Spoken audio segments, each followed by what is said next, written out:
হঠাৎ করে জরুরি প্রয়োজন পড়লো লাইভে আসার। আসলে চারদিক থেকে আমার বন্ধু মানসিক অবস্থাও আমার নেই, যার জন্য আমি ভাবলাম লাইভে সবাইকে আমার আপডেট জানিয়ে দিই। প্রথমত হচ্ছে আমাকে নিয়ে অনেকেই টেনশন করছে যে আমি ঠিকঠাক আছি কিনা। আমি প্রথমেই বলে দিই আমি ঠিক আছি, কিন্তু আমি মানসিকভাবে একদমই ঠিক নেই। আজকে আপনারা জানেন আমার 2 বছর মেয়াদে শিল্পকলা একাডেমি পরিচালক হিসেবে আমি কাজ করছিলাম। তো এখন পর্যন্ত আমার চাকরি আছে, মানে আমার মেয়াদও শেষ হয়নি এবং মানে বাতিলেরও কোনো প্রসেস এখন অবধি হয়নি, চাকরিটা আছে। তো দেশের গত 2 মাস ধরে যা চলছে তারপর থেকে আসলে শিল্পকলার অফিসিয়াল কাজ মোটামুটি বন্ধই বলা যায়। আমাদের নতুন ডিজে এসেছেন সপ্তাহখানেক হলো। তো আমার মনে হলো যে অফিসে যাওয়া উচিত, যেহেতু ডিজে এসছেন। অফিসে আভ্যন্তরীণ বেশ গণ্ডগোল চলছিল শিল্পকলায়, সেগুলো আপনারা দেখেছেন, শুনেছেন। কিন্তু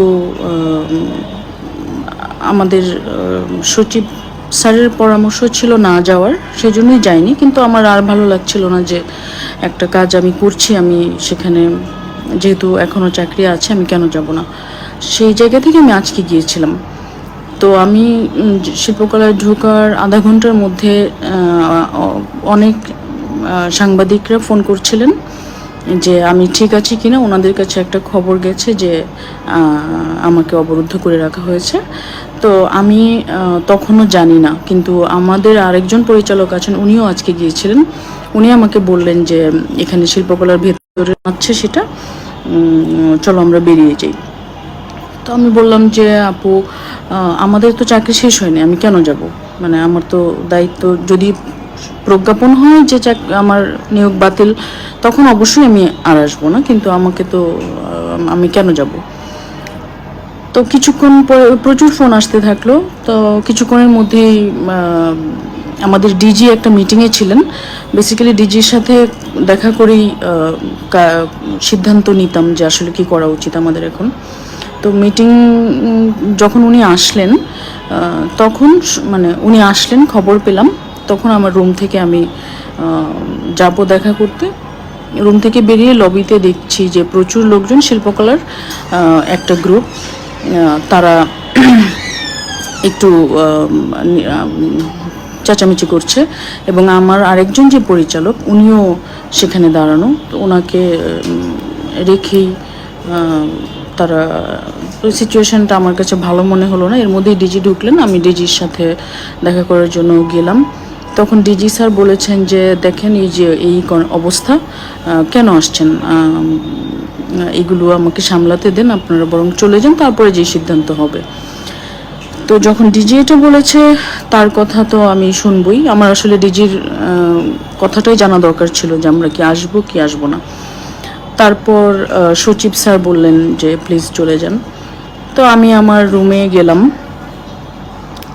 রুমে গিয়ে আমার কিছু জিনিসপত্র ছিল পার্সোনাল, আমার মায়ের ছবি, আমার কিছু কসমেটিক্স।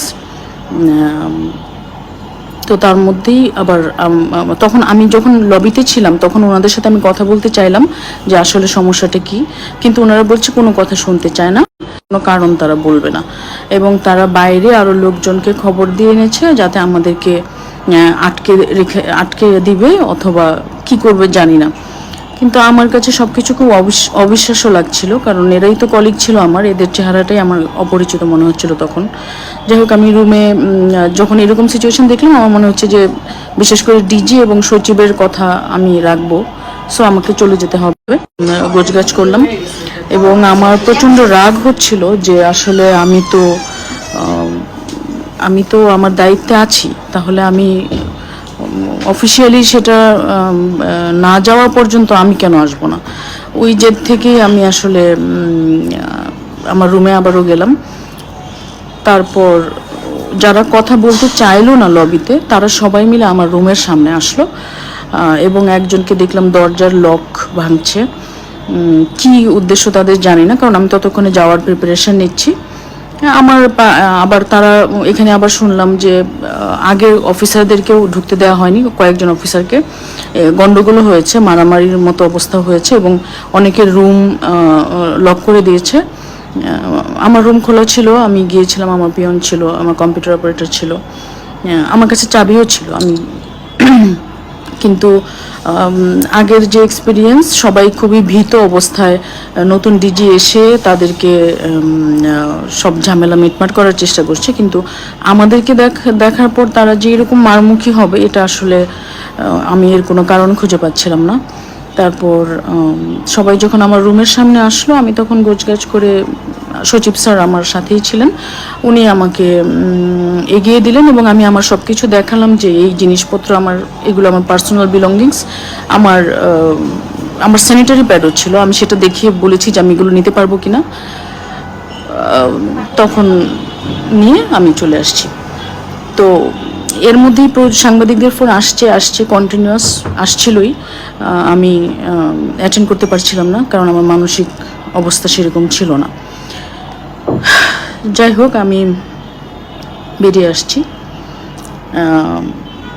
তবে তারা নিজেরা অনেক কিছু বলছিল যে চুক্তিভিত্তিক আমরা মানি না, এই অথরিটি ছাড়া নিজের হাতে তুলে নেওয়া, এটা আমি আসলে বুঝতে পারছি না কেন। আমার যখন থেকেই বোঝার মানে যখন থেকে আমি বুঝি, তখন থেকে আমি আসলে একটা সরকারকেই ক্ষমতায় দেখেছি, সেটা আওয়ামী লীগ সরকার। তো এখন সরকার বদলের সাথে সাথে সব পদ, মানে যেটা কোনো রাজনৈতিক পদ না, অফিসিয়াল রাষ্ট্রের একটা অফিসের পদ, সেটাও যে বদলে যায়, আমার চোখে এটাই প্রথম।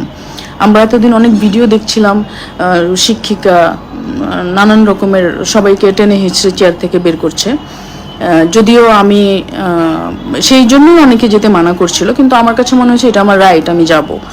তো আমি আমার ডিজি সচিবের কথায় সম্মান রেখে বেরিয়ে আসছি, না হলে আমি এটা ফেস করতাম। আমি কেন বের হব?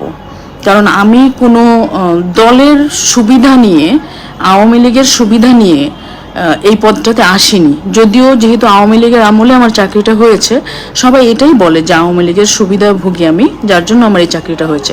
কিন্তু কিভাবে আমার চাকরিটা হয়েছে সেটা আসলে আমি জানি।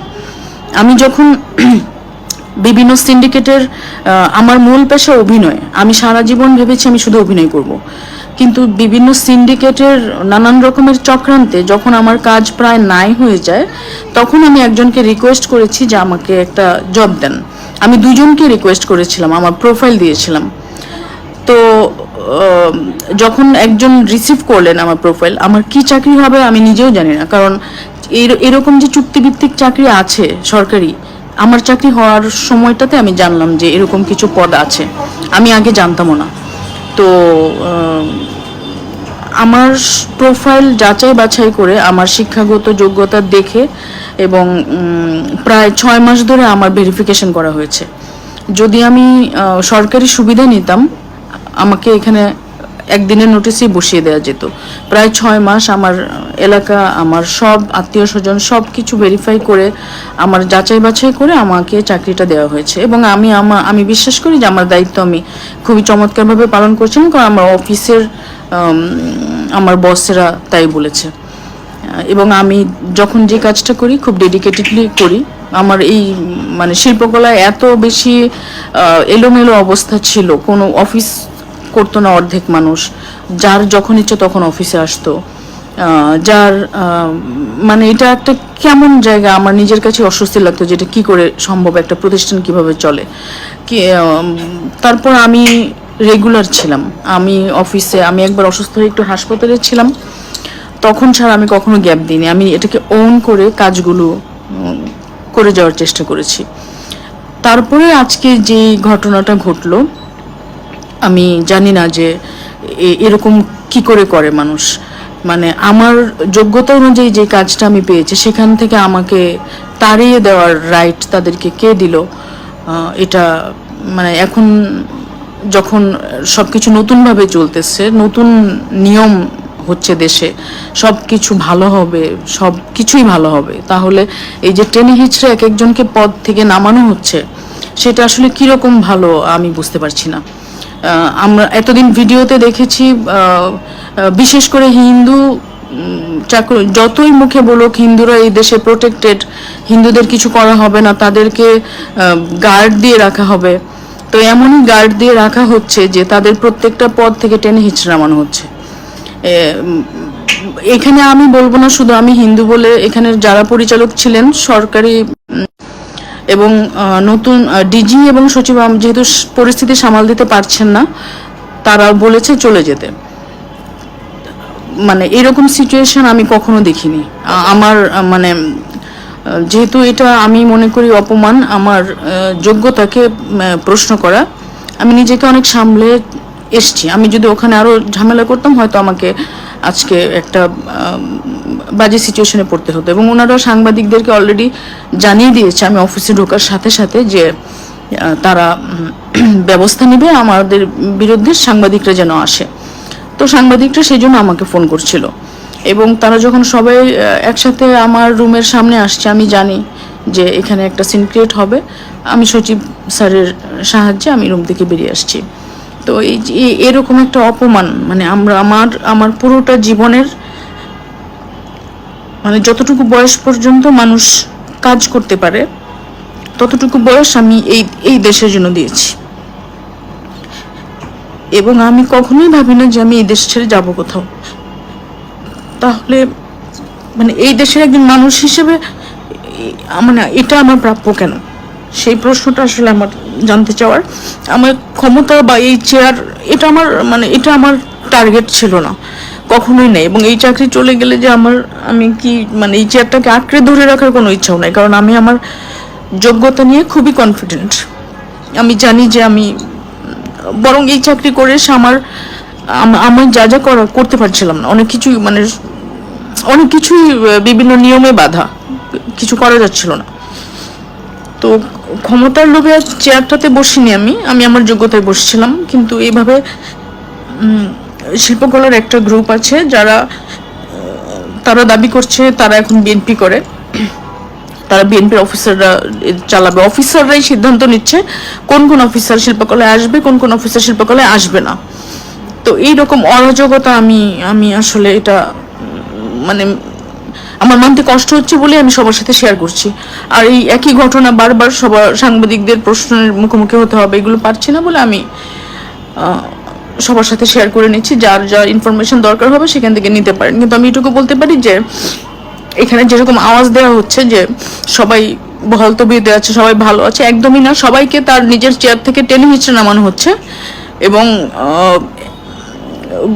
ম্যাক্সিমামই মিডিয়াতে আসছে না।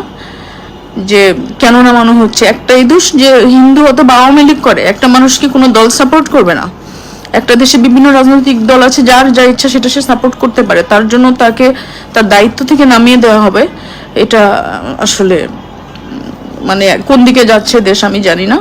আর শিল্পকলার যে গ্রুপটা আমাদের সাথে এরকম বিহেভ করছে, তারা কিন্তু আওয়ামী লীগ সরকারের আমলে খুব সুন্দর করেই তারা তাদের চেয়ারে বসা ছিল, তাদেরকে কেউ কখনো কিন্তু ডিস্টার্ব করেনি এবং দাপটের সাথেই তারা কাজ করছে। আজকে আমাদেরকে সরিয়ে দেওয়া হচ্ছে।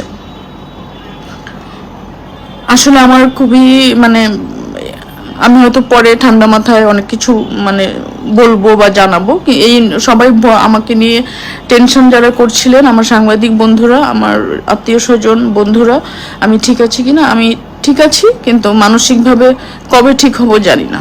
2 মাস ধরে যা চলছে এবং এখন যা হচ্ছে এবং এখন ব্যক্তিগতভাবে যা হলো আমার সাথে, এই চাপ আমি কি করে সামলাবো আমি জানি না। তাহলে আমাদেরকে অভিনেত্রী আমার এক পরিচয়, আমি শিল্পকলার পরিচালক আমার আরেক পরিচয়, অভিনেতাদের মধ্যেও আর্টিস্টদের মধ্যেও একদম দুটো ভাগ হয়ে গেছে, কোনো কাজ হচ্ছে না, এটাও মানে এই চাকরিটাও থাকছে না। তাহলে আমি কোথায় যাব, আমি কি করব, মানে এই দেশকে তাহলে আমার না। আমি এই প্রশ্নটা রেখে যে আমি আসলে বিদায় নিচ্ছি, আমার ভালো লাগছে না আর কথা বলতে। যারা আমার খোঁজখবর নিচ্ছিলেন তাদের জন্য আমার এই আপডেট।